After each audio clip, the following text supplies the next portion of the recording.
Eu então vou convidar para fazer a abertura, em nome da DEI, da diretoria, o nosso Paulo Jerônimo Pagé, e fizer a primeira pergunta. Eu sou um cara suspeito, já trabalhei com a Jandira, eu considero uma das mulheres mais competentes desse país, impressionante. Grande senadora que acompanha a trajetória dela, e é uma honra para nós da BI recebê-la aqui, essa grande candidata. Não podemos perder muito tempo, não, porque o nosso tempo é escasso. Eu já vou começar com uma pergunta, uma nota que eu li hoje. Você optou por nacionalizar a campanha e deu certo. Você conseguiu a resposta. É isso mesmo? Primeiro, agradecer o convite da BI, que é uma instituição que eu respeito muito, sempre respeitei. Os meus 30 anos de vida pública têm muita relação com a história da BI também. Quantos atos, quantas lutas, quantas coisas a BI encabeçou e comandou, e nós acompanhamos. Faz parte da nossa história, da história da democracia, da luta do povo brasileiro, da soberania nacional, o velho Montecom, Barbosa Lima, Maria Augusta, tanta gente que sempre nos ensinou e botou como referência aqui dentro dessa instituição. Então, eu agradecer e pedir desculpa pelo tempo, porque a agenda hoje está difícil mesmo, mas eu não quis deixar de comparecer a essa instituição. Essa questão da nacionalização da campanha, ela tem dois sentidos. Primeiro, que é justo. A democracia não é um valor menor, ele é um valor maior. E nós estamos, de fato, fazendo uma eleição municipal embaixo do golpe de Estado. O golpe institucional não é um golpe que marcha, mas é um golpe que tramita, né, dentro do Congresso Nacional e que violou a soberania popular. 61 senadores resolveram substituir 54 milhões de eleitores. Então, é muito grave o que está acontecendo. Então, esse é um lado, é a denúncia, é a conscientização, é dialogar com a consciência democrática da cidade do Rio de Janeiro, que sempre teve uma força muito grande nessa luta pela democracia no Brasil. E o segundo é que muitos recursos da cidade dependem do governo federal. Muitos programas de moradia, programa educacional, programa de saúde, a Olimpíada inteira, né, foram 376 bilhões do governo federal do Estado do Rio de Janeiro, e não teria saído da Olimpíada não fosse o presidente Lula e seu governo, o ministro, inclusive, do esporte era nosso. E o legado, que eu tenho críticas a ele, mas o que se construiu aqui de BRT, de VRT, de Arena, tudo foi dinheiro federal. Então, imaginar que um governo que não tem que dar satisfação ao povo porque não teve voto, que tenta constitucionalizar um orçamento sem povo, né, que é a chamada emenda constitucional 241, né, que retira toda a capacidade de custeio e investimento do governo federal. Ele terceiriza o Estado brasileiro, faz a agenda do Estado mínimo, que cortou 56% da habitação, vai tirar dinheiro da saúde, dinheiro da educação, imaginar que isso não tem relação com a cidade. E tem, que vão reduzir recursos para a cidade do Rio de Janeiro, para além da retirada de direitos que estão colocados aí os trabalhadores, os aposentados, das pessoas. Então, é necessário que se fale disso. Muitos dos outros candidatos têm condição de falar porque apoiaram o golpe e apoiam esse governo. Eu não sei com que moral ou autoridade eles prometem fazer coisas de educação, na saúde, na estrutura, apoiando o governo que vai cortar recursos da cidade dessa forma. Então, essa nacionalização tem um sentido de defesa da cidade, dos direitos, e ao mesmo tempo de mexer com a consciência democrática brasileira. Aliás, o exemplo de ontem contra o Lula foi chocante, o que fizeram ontem. Como é que um procurador, um concursado de uma instituição pública, coloca sob os ombros de um ex-presidente respeitado, uma liderança popular desse país, a responsabilidade sobre a maior organização criminosa, depois diz que ele enriqueceu com 3 milhões e 700 mil. Né? Aí o procurador diz, nós não temos nenhuma prova, eu tenho a convicção. Né? E aquilo que eles têm prova, mas não têm convicção, eles não fazem nada. Então tem muita prova do Aécio, do Michel Temer, do Romero Jucá, de todo mundo, e nada é feito. Quer dizer, o problema é a perseguição política, a chamada segunda fase do golpe.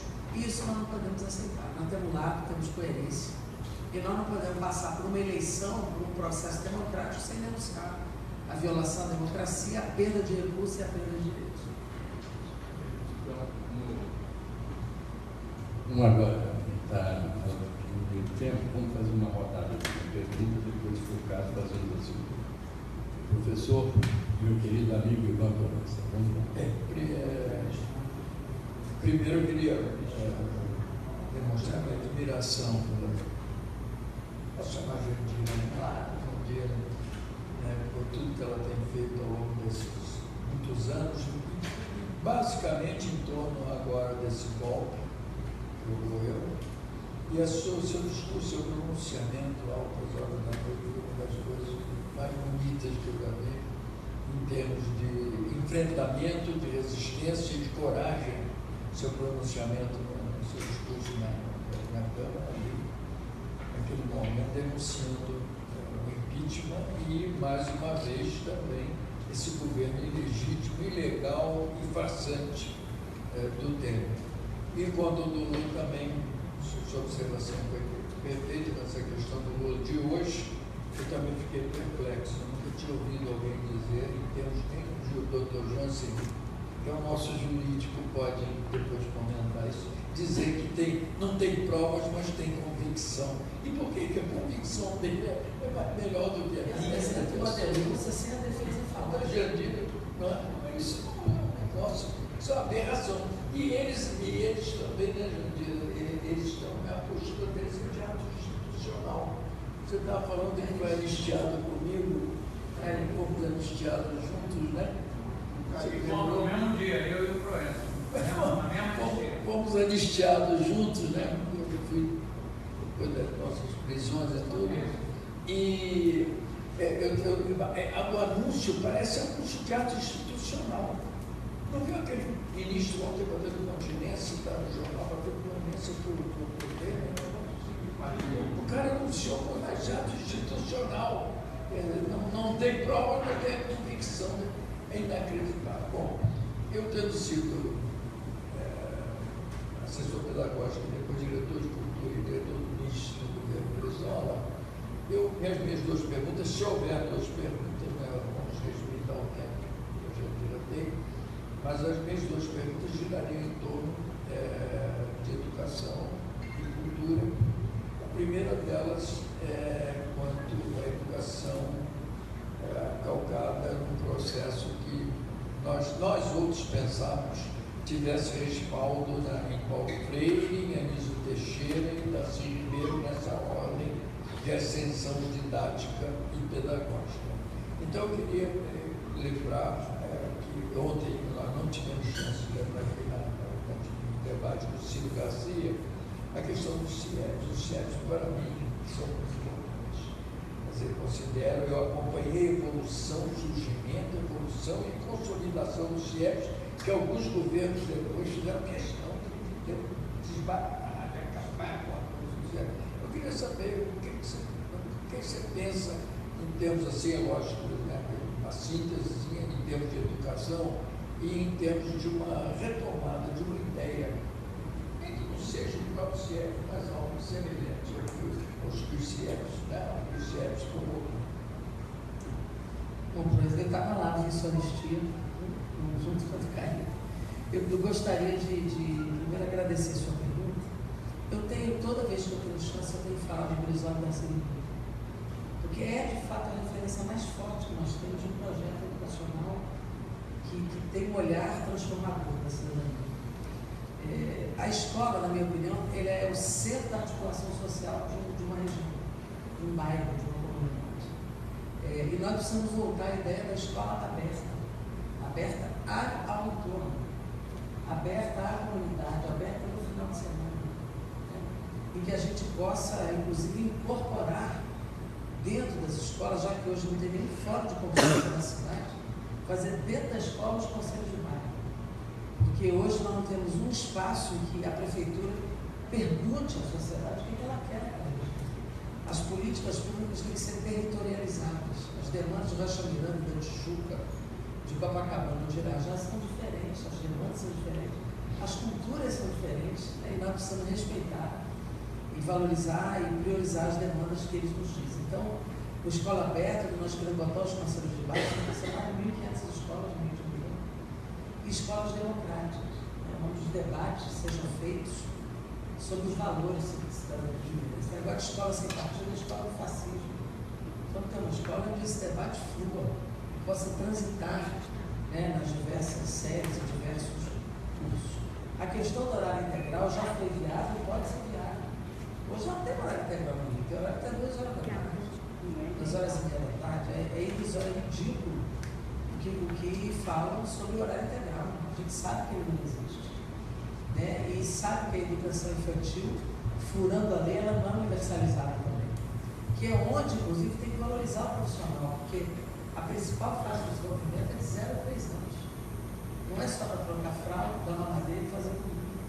Não é isso. Creche, educação infantil não é isso.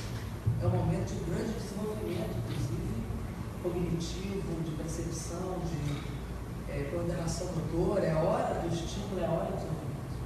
Então, a gente tem uma ideia de retomar, com o olhar do século XXI, o projeto que foi instalado pelo Visório Garcia, que se pautaram, como o senhor mesmo disse, em Anísio e Paulo Freire. Né? E, além disso, essa integração com a cultura, o esporte educacional, hoje, com a banda larga, né, superando o analfabetismo digital, inclusive do magistério, né, que tem muito aí. E os trabalhadores da educação serão ouvidos, eles não foram ouvidos nem na formulação do plano de cada salário. Precisam ouvir, precisam construir junto. É a democracia que eu acho que falta, e a escola é fundamental. Até porque eu não acho que cultura é um setor. Cultura não é um segmento. Cultura é algo transversal. Tem que estar na centralidade da política. Não só a cultura arte, a cultura conhecimento, mas a cultura da solidariedade, do não preconceito, da integração das pessoas. E a gente quer repetir uma experiência agora, olhando aqui para a nossa amiga Cláudia, de botar cinema nas escolas, né? A exibição ser ampliada por dentro das escolas, abrir para a comunidade. Então, nós precisamos distribuir o filme. E as escolas são um bom lugar para fazer isso também, para que a comunidade conheça a nossa obra audiovisual. Né? Hoje a sociedade é muito audiovisual. Muito obrigado. Bom, e agora a nossa convidada, a Cláudia Filhati. Aliás, a Cláudia foi convidada porque nós não queríamos que isso aqui fosse um governo Temer, só com o clube de bolinha. E também porque ela é uma jornalista que nós reverenciamos e tem um belíssimo livro E sobre escritora. o Che. Vamos lá. Então, eu gostei muito quando você, Jandira, começou falando e foi abordada a questão da nacionalização da sua candidatura, dessa plataforma, porque essa foi uma preocupação que eu tive ontem quando eu tomei a decisão de vir aqui. Porque a gente está vivendo realmente um momento político, todos sabemos, muito sério, muito preocupante. Existem várias questões pendentes e me preocupa como implementar uma plataforma, uma candidatura e um programa de governo com viés socialista, né? E parece claro isso para mim, não apenas no âmbito da educação, um programa com a cara do povo. Você tem falado muito isso, eu discutei na CNN, cara de povo, cara do povo, isso eu não tenho dúvida disso, esse programa tem cara de povo. No momento em que a reação conservadora, não apenas no Brasil, como na região latino-americana e no mundo, é muito forte, ela se encontra no ápice. Não apenas a gente tem uma crise profunda agonizante do capitalismo, como existe uma reação das elites no Brasil, na região, no mundo, muito forte. Eu tenho muita preocupação com o programa de caráter socialista no momento em que esse enfrentamento tem que ser feito, até porque essas elites estão se confrontando com os projetos de caráter social identificado com as maiorias.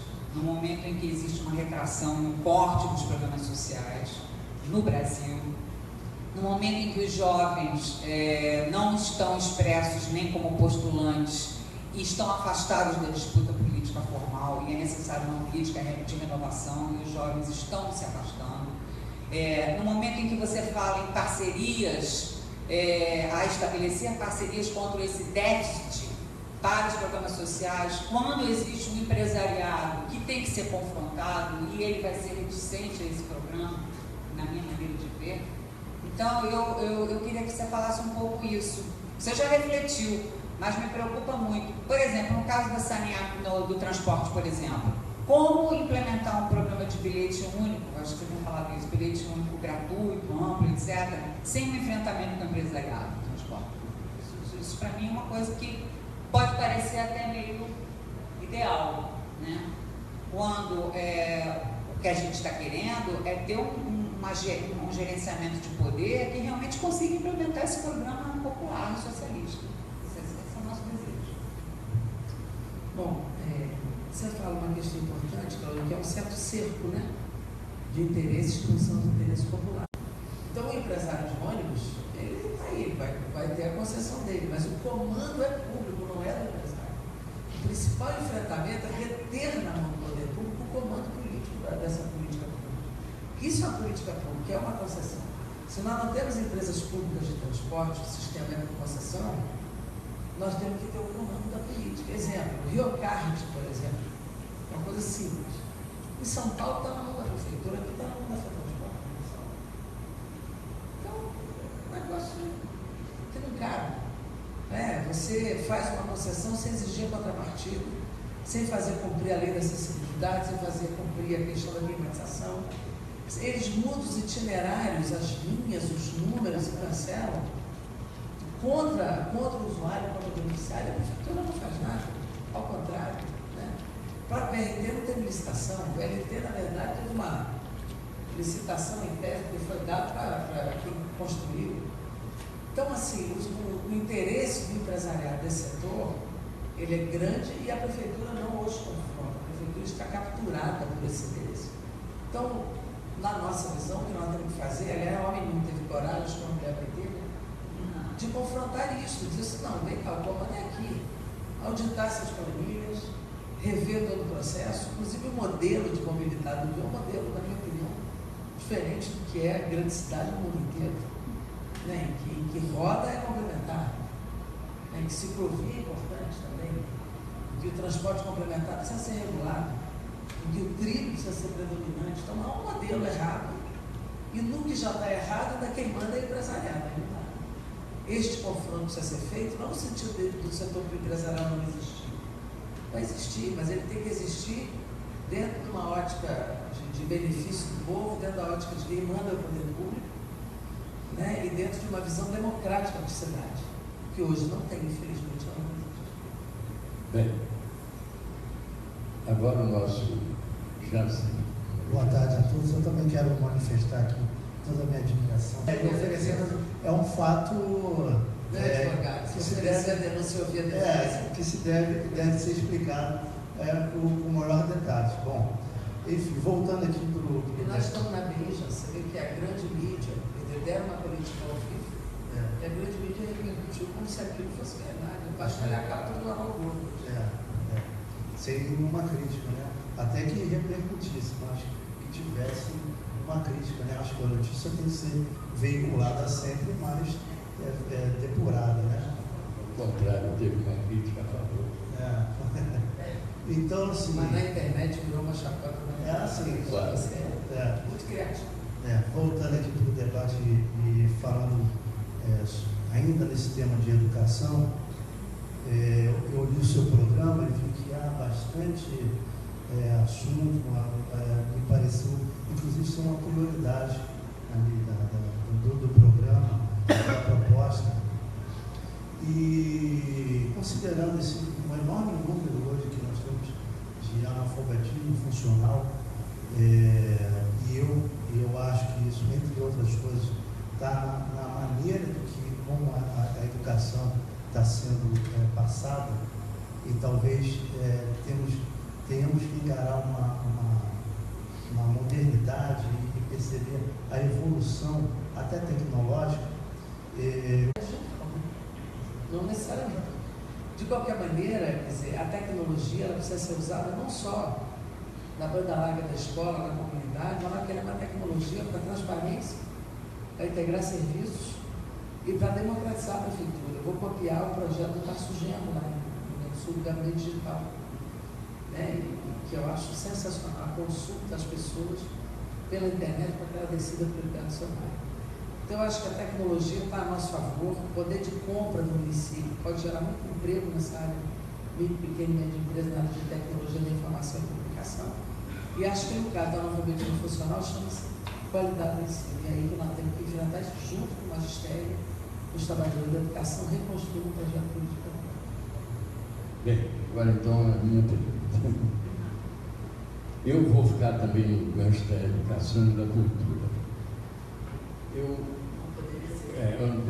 O problema mais sério que eu encontro na cultura é o seguinte, que a cultura burguesa, ela acha que a cultura é teatro, música, ou seja, confunde arte com cultura e se restringe a cultura à arte. Eu costumo lembrar uma história do Lenin, no início da Revolução. Ontem eu falei sobre isso, ele dizia, olha, nós temos que nos libertar da sensibilidade burguesa da gente poder. Uma pessoa perguntou, mas como é essa sensibilidade burguesa? Ele falou, vocês conhecem a Madame Palova, não conhecem isso? Pois é. Quando nos momentos graves do drama, da ópera, o teatro todo olha para ela e ela está se derrubando em lágrimas. Só que o cocheiro dela está a 10 graus abaixo de zero, hiperligado, é a única que exige que o cocheiro fique lá. Quer dizer, a sensibilidade burguesa é uma sensibilidade que vive de ficção, do imaginário, e não entra naquela coisa de que o critério da verdade, a prática e tudo mais. Então aí eu entro na questão da visão antropológica de cultura, que é do Darcy, e principalmente do Paulo Freire. Porque, olha, o Paulo Freire, ele está entre os terceiros intelectuais mais citados em trabalhos acadêmicos no mundo. Não vou nem falar nós, todas as universidades americanas têm lá um departamento do Paulo Freire, sem exceção. Ele é aplicado em toda a América Latina, na África e no Brasil nada. Por quê? Porque a proposta do Paulo Freire é que o estudante seja sujeito e não objeto de conhecimento. Seja um agente, porque na medida em que ele se torna objeto de conhecimento, ele é objeto do sistema. Se ele é sujeito de conhecimento, ele pode refletir sobre o sistema. Então, inclusive, esse projeto que eles estão fazendo aí é uma coisa gravíssima. Isso aí a gente tem que querer impedir o sentido crítico na escola. Porque a educação não é conhecimento. Não é conhecimento. A educação é integral, quer dizer, você forma um cidadão. Né? O professor digamos assim, é o elemento de transição que faz a passagem do garoto aí da família para a sociedade. Então ele tem que ter um processo, isso que você está falando. Então eu acho que se a gente for fazer, eu queria te sugerir que você reativasse uma coisa que existia, que o César Maia tirou, que era chamados DECs, Departamentos de Educação e Cultura, que existiam em toda a cidade. Eu fiz trabalhos quando eu fui diretor do Rio Arte, em toda a Zona Oeste, Zona Leopoldina, com os diretores de escolas, com técnicos, fazendo projetos culturais dentro das escolas, inclusive dentro dessa sua proposta de abrir a escola para uma reflexão.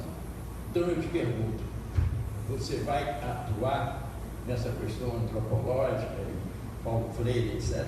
Esse é um conceito que a gente tem defendido faz tempo, né, Jacques? Inclusive na nossa ação cultural, no parlamento, no executivo, essa foi a visão. Né? Inclusive quando a gente transformou o ponto de cultura em lei de Estado, né, no programa do Estado, foi exatamente dentro da concepção antropológica de cultura. Entra aqui, Milton Coelho da Gama. Vem cá, Milton. Vem cá, Milton, você não fica aí de fora, não, senão. Viu, esse conceito, quer dizer, o ponto de cultura, apesar de ser uma coisa, ele expressa um pouco isso, que todos somos produtores de cultura, considerando cultura como modo de viver, né? Como a gente produzir aquilo que nós somos, né? Por isso todos nós somos sujeitos da nossa própria história e da nossa integração. Então, quando eu fiz a Lei Cultura Viva, foi por entender que esse programa não podia acabar conjunturalmente, que são dos governos, é uma política de Estado. Então, eu não tenho dúvida que essa é a única forma da gente fazer algo para valer, transformador, incluir as pessoas como sujeitos da sua própria história. Por isso que eu digo, é singular, eu não vejo nenhum candidato falando isso. Todo mundo acha que cultura é um setor. É o evento, é o edital. Cultura é a centralidade, Gramsciano, inclusive.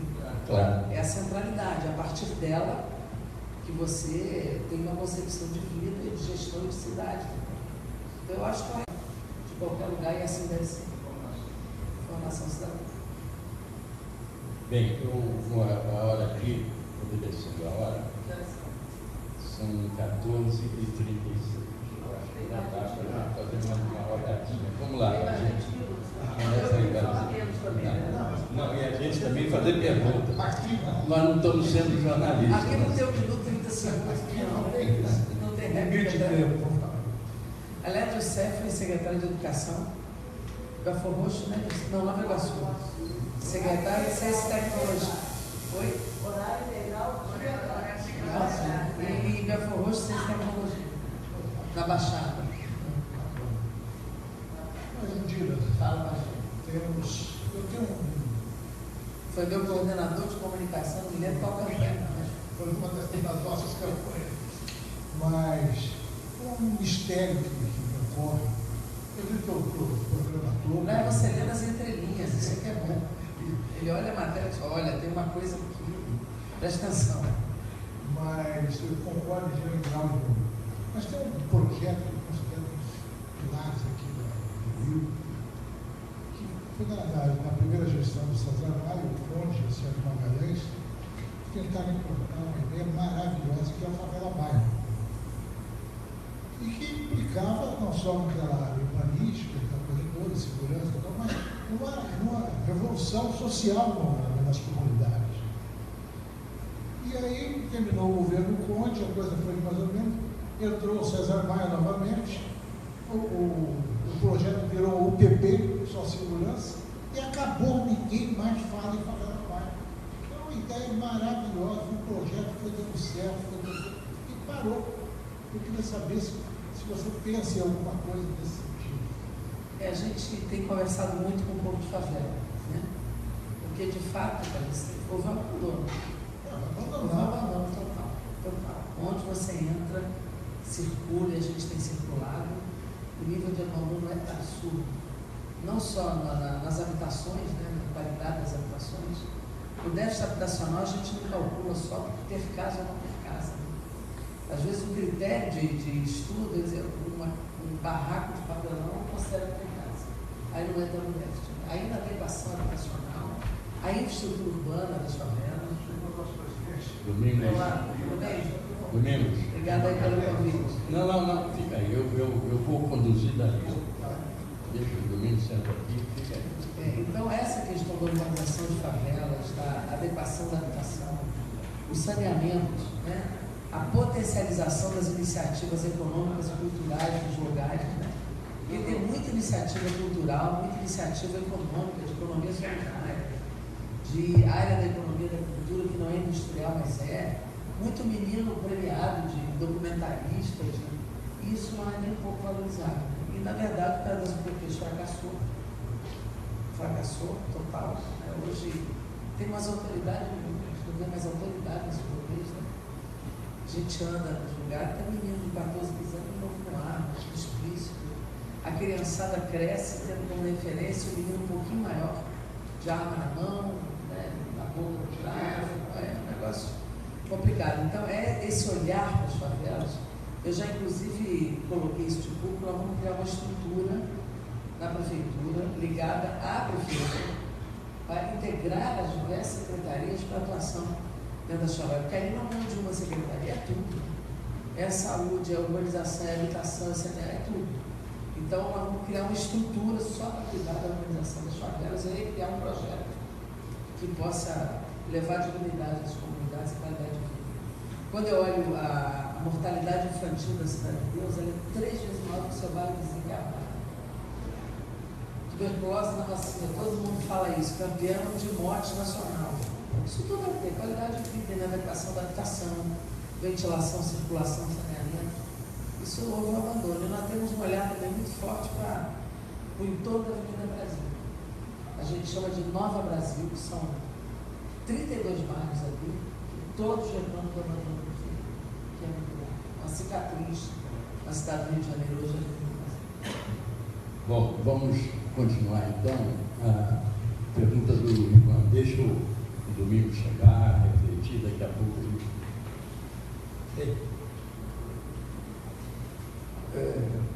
Tem uma outra pergunta, se lembra também no campo processo cultural, no caso do Rio de Janeiro. Quanto à secretária de Estado, eu não tenho a menor esperança, mas eu acho que ela, e disse isso na presença das assessoras diretas dela, no Palácio do Encanto. Eu não estou dizendo aqui, disse na presença da assessoria dela. Eu a considero uma colonizada, deslumbrada, praticando o que eu chamaria de uma atividade semiótica, uma festinha semiótica, que ela pensa que é uma atividade cultural no Estado. E quanto à prefeitura, desde César Maia, os artistas populares autênticos de rua estão proibidos de se apresentar. Isso é sabido, é notório. Os grupos que se apresentavam na Praça 15, no Largo do Machado, na Central do Brasil, os pontos que eram desde os poetas, os repentistas, os emboladores de coco, Chiquinho do Bandeiro, teve o material dele arrebanhado pelo Rapa, e nunca mais pôde se apresentar em rua. Enquanto morre Azulão, que morreu agora, o nosso Azulão, poeta de cordel, que há 60 anos cantando o Rio de Janeiro, escrevendo cordéis que serviram de peça para João das Neves, morreu nenhum órgão público, da menor manifestação. Morreu Delcio Carvalho, nosso poeta, responsável pelos sucessos da Ivone Lara, uma coisa de nada, pobre, morreu pobre, desassistido. Enquanto isso, a Prefeitura, a Secretaria de Cultura da Prefeitura, patrocina os eventos insistentemente da casa mais luxuosa do Rio de Janeiro, mais de elite do Rio de Janeiro, uma coisa, aquilo ali é um palácio, que se chama Casa Julieta de Serpa, Paris, Paris, chamam de Paris, né? Hoje mesmo aqui está aqui nessa revista, estão patrocinando novamente o festival que chamam de In Concert. In Concert, né, uma bossa In Concert, estão patrocinando outro festival de jazz and blues, e não resta nem e caríssimo, uma página inteira de publicidade aqui, e não resta nem conforto de ser o jazz and blues mesmo de origem afro, não. É o chamo de jazz, porque hoje a elite adora dizer que frequenta o jazz e tal, aquela coisa. E aqui, só nessa revista, há 3 anúncios, eu nunca tinha visto isso, dos mesmos eventos. Aí muda de nome, fica Bossa in Concert, mas são os mesmos artistas e tal. E não faz muito tempo que na Semana Santa eles patrocinaram um evento nos Arcos da Lapa, comemorativo da Semana Santa. Sabe qual foi o evento patrocinado pela Casa Julieta de Serpa, junto com a Prefeitura? Broadway. Festival Broadway. Nos Arcos da Lapa. Tremeram as pilastras da Lapa. Festival Broadway. Então, é uma rendição, não é? E um absurdo, não faltar verba para tudo, para a nossa cultura. Bizarro. E a nossa cultura, identidade cultural, quer queira ou quer não, é a popular. A nossa identidade cultural é a popular. Então, eu ontem falei sobre isso. Manter a identidade cultural é um ato político. O tema hoje é um ato político. Não se deixar dominar pelo outro, que aí domina melhor, social, econômico e politicamente dominado, é claro. Então, o que você pensa sobre essa questão, Jandira? Pelo que eu tenho ouvido, e as poucas vezes que eu convivi, né, com você, as poucas vezes, mas eu noto assim, um entusiasmo muito grande, como pode ser até, mas eu noto um entusiasmo assim, pela cultura do povo, né? O que você pensa assim, em termos de projeto, você já foi secretária, né? Dessa coisa da cultura popular no Rio de Janeiro? Samba. Eu, outro dia, conversando com o Bete Carvalho, eu disse a ela que se eu for eleita, eu vou fazer o Instituto do Samba Bete Carvalho. Que é uma mulher que... O Instituto do Samba Bete Carvalho. Eu me comprometi já com ela, que se eu me eleger, eu vou fazer, porque essa história do samba... A Bete foi madrinha de muita gente, né? Uma pessoa enraizada e merece. E ela tem um acervo enorme, né, sobre isso. Então é importante que a gente consiga incorporar a linguagem da juventude da periferia, mas que a gente ao mesmo tempo consiga incorporar essa linguagem tradicional e popular do samba no Brasil e que a gente possa garantir que a ocupação do espaço público se faça no Rio de Janeiro. O carioca é da rua. Nós somos, a gente não marca encontro em casa, né? A gente marca encontro na rua, nós somos diferentes disso. Nós gostamos da ocupação do espaço público, que foi muito da linha, nesse 1 ano e 3 meses que eu fui gestora de cultura aqui, foi a linha que a gente usou, né? Eu me lembro que eu apresentei um decreto de autorização da arte de rua, depois que eu falei na Câmara de Vereadores, porque é incompreensível que a arte de rua seja reprimida pela Secretaria de Ordem Pública. É um negócio de gabinete. Então, a arte é uma importante ocupação de rua, como também tive o seguinte, como fomentar, sustentar, projetar essas pessoas antigas ou novas que desenvolvem a cultura do povo, né? Não foi só o Décio, não foi só as João, Zé Quete, tantos outros morreram na absoluta indigência, né? E pessoas que têm sucesso internacional, que levam o Brasil lá para fora e que não têm, na verdade, reconhecimento aqui. Nós fizemos um projeto de música no Carlos Gomes, que é um teatro muito bom para musical, pela acústica, pelo palco, que a gente chamava 7 em ponto, veio editando 6h30. Mas como 6h30 atrasava, então nós botamos 7 em ponto, a gente começava, não tinha atraso. Que era exatamente colocando os artistas mais conhecidos, trazendo os menos conhecidos, lançando talentos, e muitas vezes pegando artistas sensacionais com 40, 50 anos de estrada, mas que não tem vídeo, como Silvério de Reis e Silvério Pontes, né? Silvério Pontes.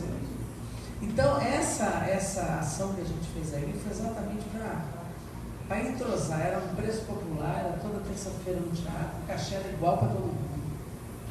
Foi todo mundo feliz. A partir da vila abriu e muita gente foi, mostrando assim, que nós queremos divulgar e fazer fluir do povo a sua própria cultura, né? Valorizando isso. Sem descaracterizar que mesmo algumas linguagens que vêm de fora já tem uma cara nova no Brasil. Essa juventude da periferia que faz arte urbana já é deles.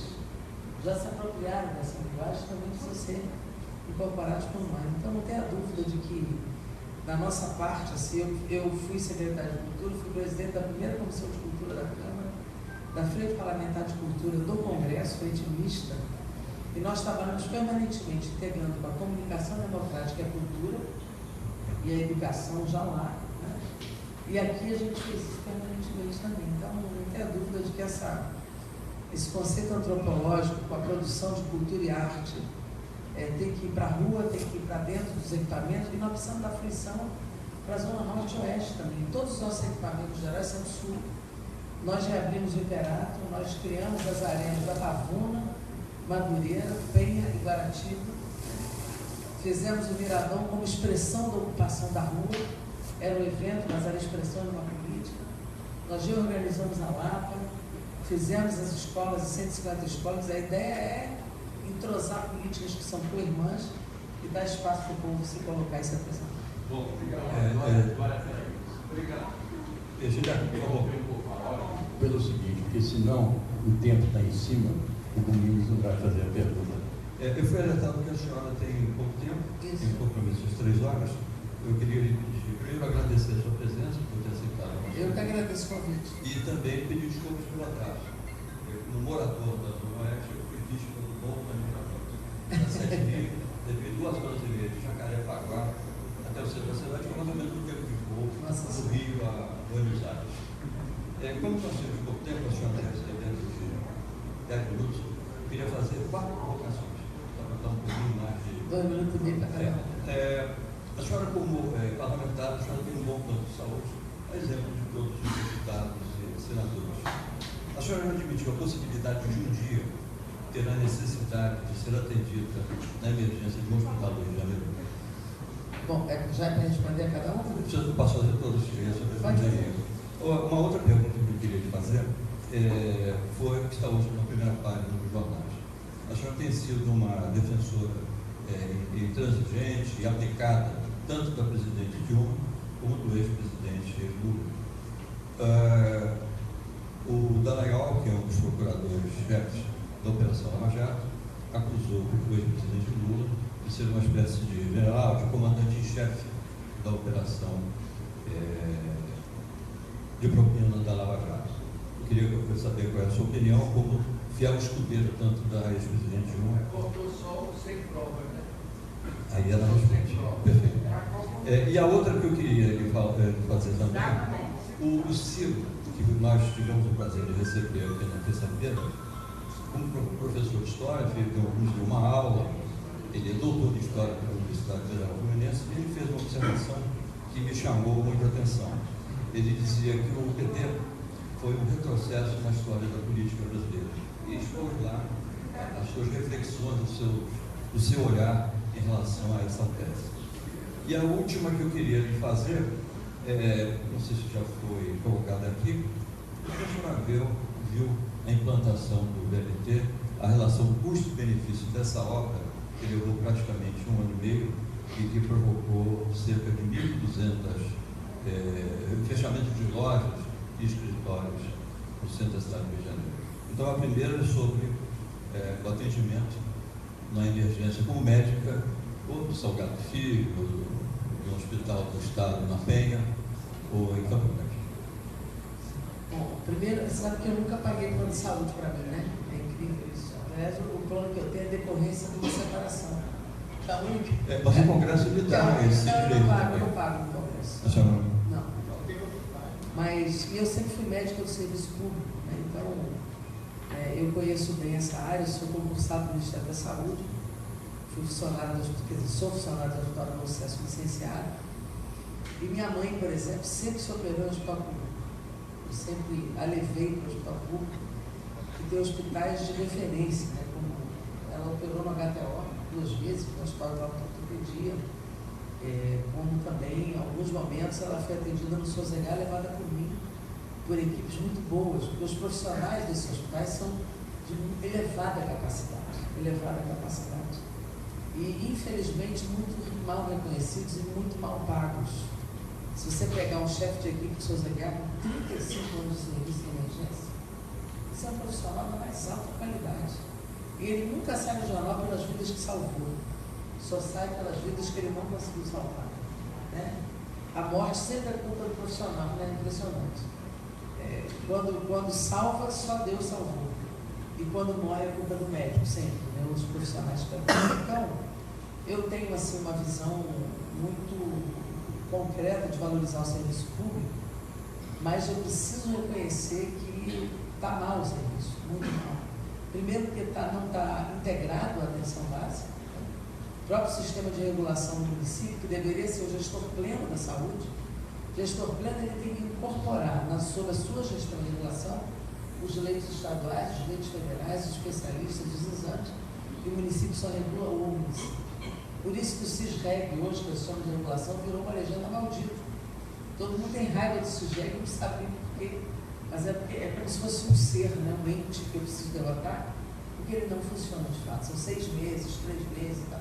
E nas emergências, principalmente aquelas que hoje são comandadas pelas OS, esse sistema que precisa ser enfrentado, esse modelo, reduziram as equipes, reduziram os leitos. Então, falta médico, falta enfermagem, falta leito, é uma pessoa em cima da outra. Então, é uma indignidade que faz hoje com a saúde. E não é só por insuficiência de recursos, é por incompetência de gestão. Né? Além do que, nunca se teve uma visão metropolitana da saúde. 40% dos atendimentos no Rio são da região metropolitana. E não há um consórcio metropolitano para integrar racionalização de recursos, compensação financeira. Então, é muita incompetência de gestão. Não basta fazer a clínica da família, que é bom que faça, mas ela precisa funcionar. E, na minha opinião, funcionar tem que ser um turno também para atender os trabalhadores que voltam para casa depois das 5 horas. Né? Em relação à questão nacional, eu abri falando isso aqui. Né? Eu já me pergunto só uma pequena observação. Há mais ou menos um mês atrás, a BEI se envolveu numa questão assistencial que surpreendeu a todos nós. O jornal Dia entrou numa crise, eu acho que sem volta, que está um jornal que sobrevive com a ajuda de aparelhos, e nós fomos obrigados a... Tem que ver se não está faltando aparelho. Pois é, isso é o chegado. Então, nós conseguimos 120 cestas básicas, etc. e tal. Não divulgamos isso, até porque parece uma humilhação diante de velhos companheiros que tiveram que carregar saíram carregando uma sacola de gêneros de primeira necessidade, mas eles tiveram também o plano de saúde interrompido. Então, alguns estavam já em vias de serem submetidos a uma cirurgia, outros estavam no atendimento médico que não poderia ser interrompido. Eu, então, entrei em contato com o governo do Estado, Secretaria de Saúde, e fizemos ali uma espécie de uma pequena parceria. Eu pedi ao secretário se ele poderia dar um atendimento preferencial a alguns companheiros que já estavam com exames, já tinham concluído exames pré-operatórios e que, de repente, em função do corte do plano de saúde, não puderam ser operados. E eu tive uma surpresa de um companheiro quando ele me disse que ele procurou o hospital, foi indicado para o hospital Getúlio Vargas, e lá disseram que era uma cirurgia simples, que teria que ser uma cirurgia de barriga aberta, porque o Estado não teria equipamentos sofisticados para introduzir uma laparoscopia. Uma tela, era uma questão de hernia umbilical.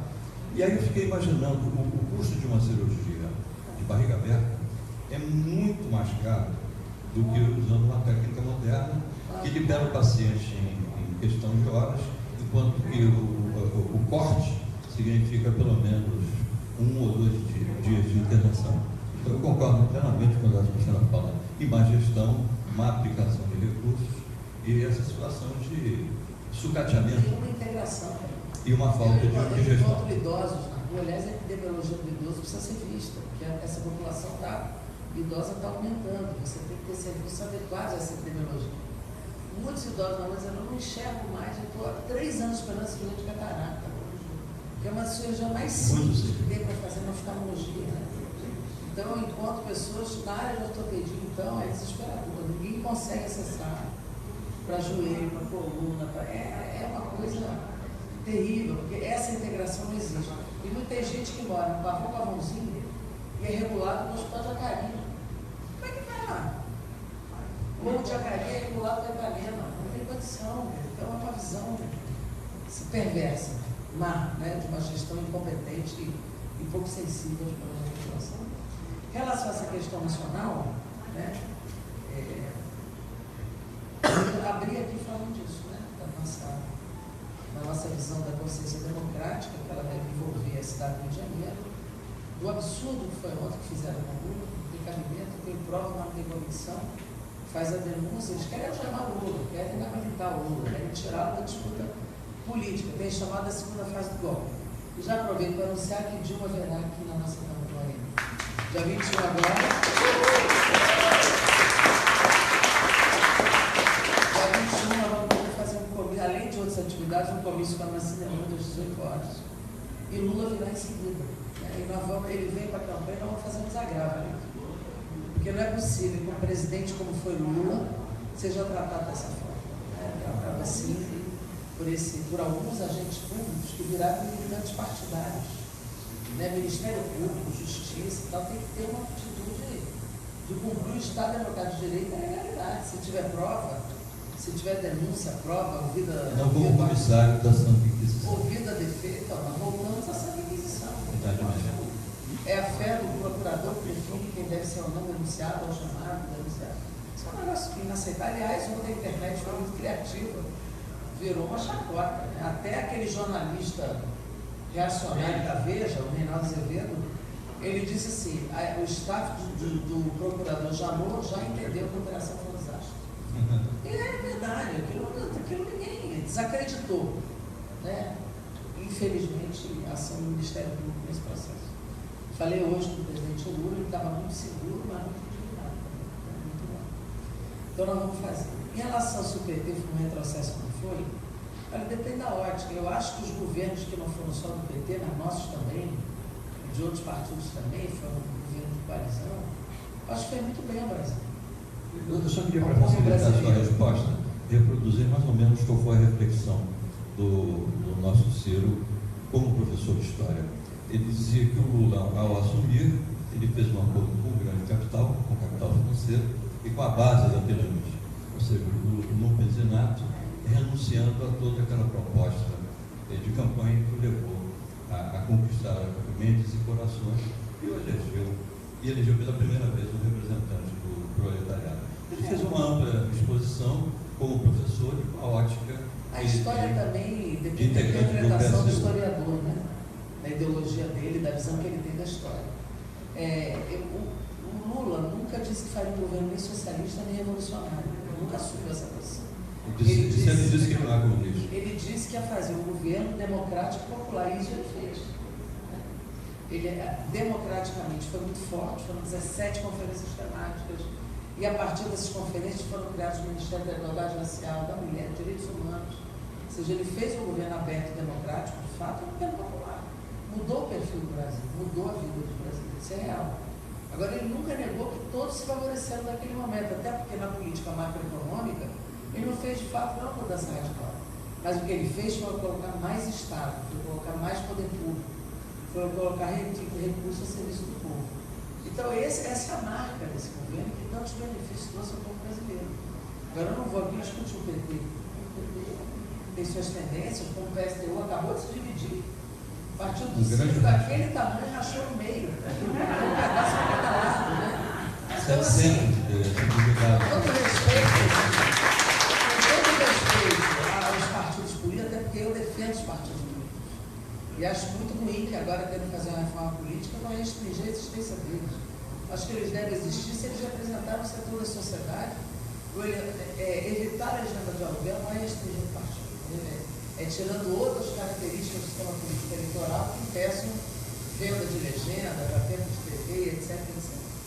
Eu respeito muito o partido, eu milito há 35 anos no mesmo partido. E acho que o PCdoB é um partido que tem 94 anos de existência. Eu respeito todos eles. Agora, alguém analisar o partido dos outros dessa forma, aí que não é respeitoso, eu acho muito ruim. E por fim, você me fez uma pergunta. Eu só queria terminar com uma quarta, devido a esse compromisso que a senhora assumiu. Eu fiquei muito impressionado com a sua militância precoce. Já logo, muito jovem, já fazia parte do Comitê Central do PCdoB, numa época crítica, no processo de transição democrática. Aquilo muito me impressionou. E eu mais impressionado fiquei quando li no jornal, eu queria que a senhora desse uma explicação sobre algumas denúncias que foram feitas envolvendo a senhora com algumas empreiteiras, financiamento de campanha, etc.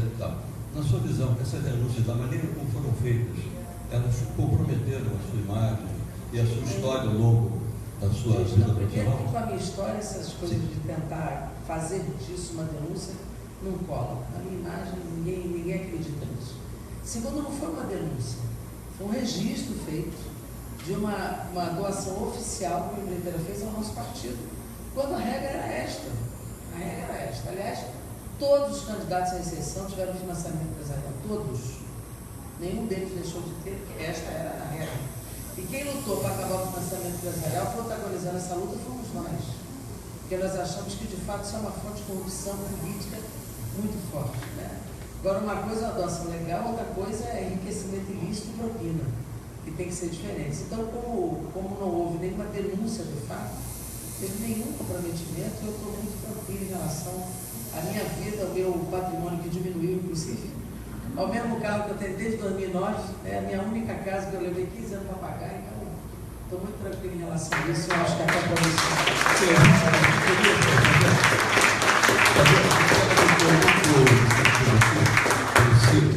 E que, de uma certa forma, tentou ver de todos nós, como moradores do Rio, principalmente quem trabalha no centro, sobre a questão do VLT.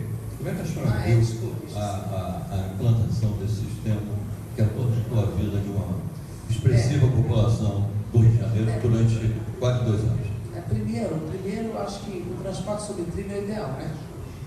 É o ideal. Na verdade, no lugar do BRT, eu teria feito um VLT. Né? E teria articulado com a Supervia, o metrô de superfície até Santa Cruz e na linha da Leopoldina, né? Que era essa a prioridade, deveria ser a prioridade de transporte no Rio de Janeiro, de onde vem 40%, 50% dos trabalhadores aqui no centro da cidade. E acho assim que o problema do VLT ali é que, na verdade, ele embelezou, muito legal e tal, mas é isso. Eu não sei se no custo-benefício daquilo que se retirou do centro do Rio foi o melhor a fazer. Né? De qualquer maneira, me preocupa um VLT que nem é utilizado à noite, porque as pessoas não moram no centro. Então, o custo-benefício vai valer se nós adensarmos o centro com habitação, com gente morando aqui. Aí faz sentido você ter um transporte que circule aqui, o centro, quando as pessoas morarem no centro. Elas moram muito pouco aqui. Então, precisávamos adensar o centro para que as pessoas utilizassem mais esse tipo de transporte. E nós precisamos criar oportunidade de trabalho, não apenas no centro, para as pessoas morarem no centro, não precisarem nem usar transporte, nós precisamos levar trabalho para quem mora em Santa Cruz, porque não é possível que todo mundo da Zona Oeste tenha que vir trabalhar aqui ou na Barra da Tijuca.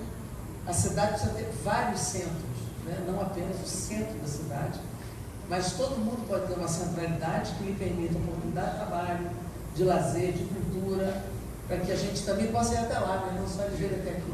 E ter ônibus e transporte à noite. Quem vem para Lapa, essa juventude, ela vai ficar até 7 horas da manhã aqui, porque não tem como voltar para casa. Você chega e encontra todo mundo muito doido, às vezes 6 da manhã, porque não conseguiu voltar, né? Passou a noite aqui bebendo uma cerveja, então porque não tem como voltar.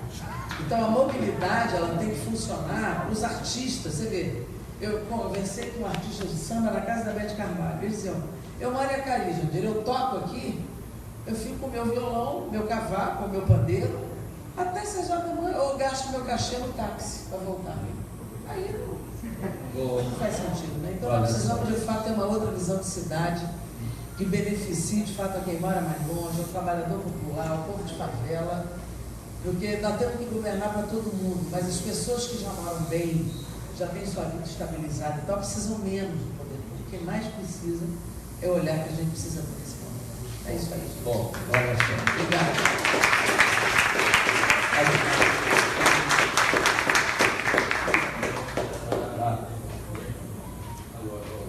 Bom, não, agradecer a sua presença aqui. Achei que agradecer esse honroso convite. Uma pessoa com a sua história política, com a sua coerência, com sua coragem.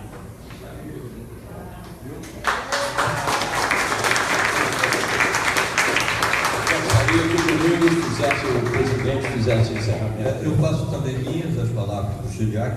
Foi realmente uma honra tê-la aqui como nossa segunda entrevistada. Eu lamento profundamente não ter participado desde o início, mas, como eu disse, eu enfrentei uma sucessão de obstáculos impossíveis de serem contornados por um cidadão que não seja um personagem. Você vê de com histórias em quadrinhos de carro. Agora você veja, quando a gente anda de Jacarepaguá, o pessoal reclama do cancelamento de linhas e mudança de itinerário. O pessoal, para ir para Madureira, tem que pegar 2, 3 ônibus. É um horror, né? Realmente é uma discrepância. Gente, eu agradeço demais, Luiz. Obrigado. Muito obrigado, Cláudio, você está aqui, é um boa orgulho sorte. de rever. Proença, Pagê, Jansen. Eu quero agradecer a presença de vocês aqui também. E vamos à luta, porque nós estamos crescendo nas pesquisas, nós estamos na curva de crescimento, nós vamos chegar no segundo turno. Um abraço.